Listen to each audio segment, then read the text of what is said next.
Willian Byron takes the win at Atlanta after a crazy, aggressive race. We can both agree on that. But it wasn't a straight shot to victory lane for the 2014. They had a lot of up and downs. A lot of up and downs, but this is a team that has won here before.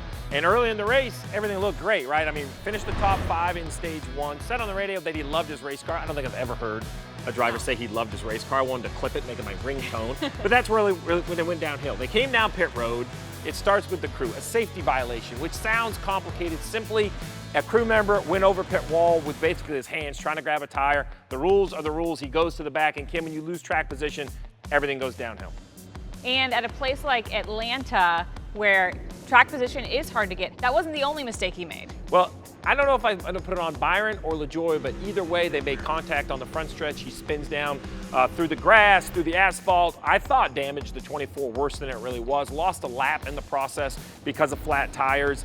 Gets a little bit lucky, though. Not a lot of damage to the car. Goes back on the racetrack, and then it's kind of a little bit of luck, a little bit of wreck avoidance. His teammate, of all people, Kyle Larson, gets in a wreck, which gives Willian Byron his free pass. But now it's a new race for William. Now it's about 90 laps into the race, and he is dead last shotgun on the field. Yeah, so he drives from 32nd to 18th. The thing is, talking to a lot of crew chiefs, it's not a hard drive up to about 12th at Atlanta with this style racing.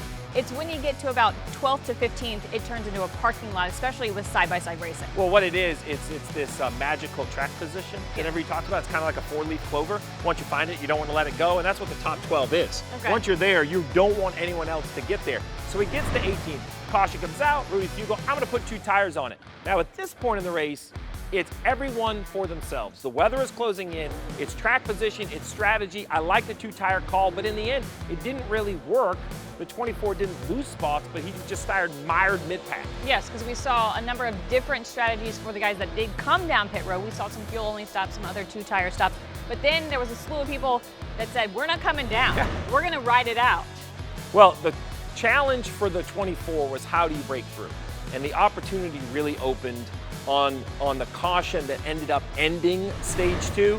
So right around lap 156, we saw the caution come out with Bowman and Denny Hamlin. Bowman goes up the track, catches Denny Hamlin. Those two have already had past history, so I'd love to hear the radio. Byron first misses the wreck, but does more than miss the wreck. Doesn't lock any tires up, doesn't hit anything at all. That allows Fugle to stay out. So basically, he goes from 17th, 18th, all the way to 4th after the pit cycle. That's the difference maker for the 24. And then he's able to battle AJ Allmendinger. So here's where that good car comes back into play and the aggressive driving by Willian Byron. Well, listen, he knows what he's doing, and it was obvious. AJ's very talented. McDowell was up there with a wounded car, some damage on the left front.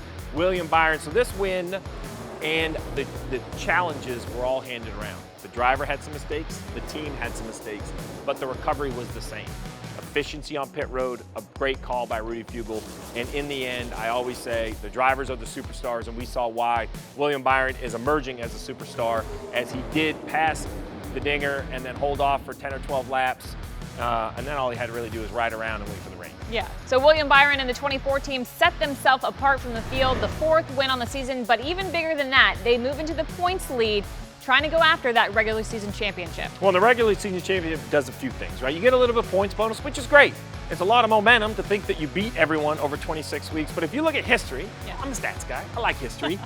The regular season champion has never been eliminated in the first 2 rounds of the playoffs. So I'm leaning on that. If I'm Rudy Fugle, and I know that's happened before, I'm probably already looking ahead deeper into the playoffs.